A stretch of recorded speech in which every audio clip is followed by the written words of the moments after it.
Biospheres don't belong to a particular county and don't respond to arbitrary lines drawn on a map. They're a unique natural resource that transcend those boundaries. So here today at the EuroMABs conference, we're bringing people from 29 different countries to first of all celebrate our own biosphere, which is unique, but also to celebrate the international UNESCO layer that's on top of that.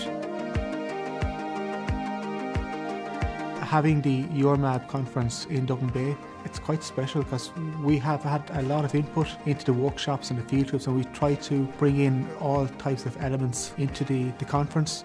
I think it's very important that it's held in Dublin because it shows that biodiversity is not something that is in nature far away, that we people are part of nature and that we have to take care of it.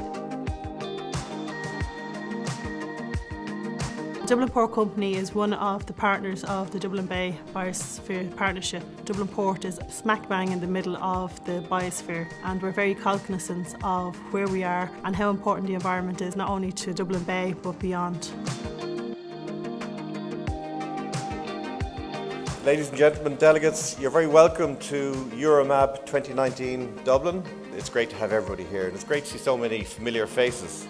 UNESCO is grateful that Ireland is hosting for the first time the EuroMAB meeting, giving us the opportunity to learn more about its history, its culture, its biodiversity, its sustainable development actions and activities in its two biosphere reserves, the Dublin Bay Biosphere Reserve and the Kerry Biosphere Reserve.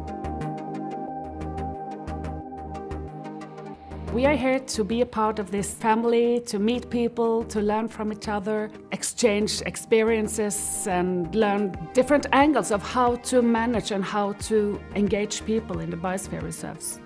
It's a unique opportunity to express ourselves, to give voice to young people, which is really crucial because youth is present and also our future. It's time now that we take the lead and take the future in our hands and we say what we have to say. I think it's time to raise our voice.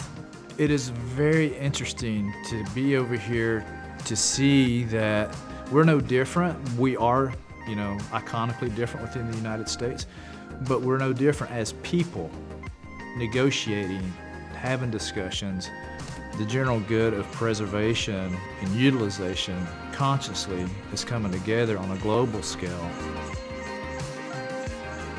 The challenge is getting people to connect with this story is a lot of the roots of this is based in quite hardcore science. So there's a bit of a translation job to be done to persuade a network of primarily scientists to tell stories with emotion and passion and connection to the people they're talking to. And when we get to feel those connections, when you walk out into an amazingly beautiful place or you feel the connection between people and between communities, between cultures, that's what's going to bring people together around what needs to happen.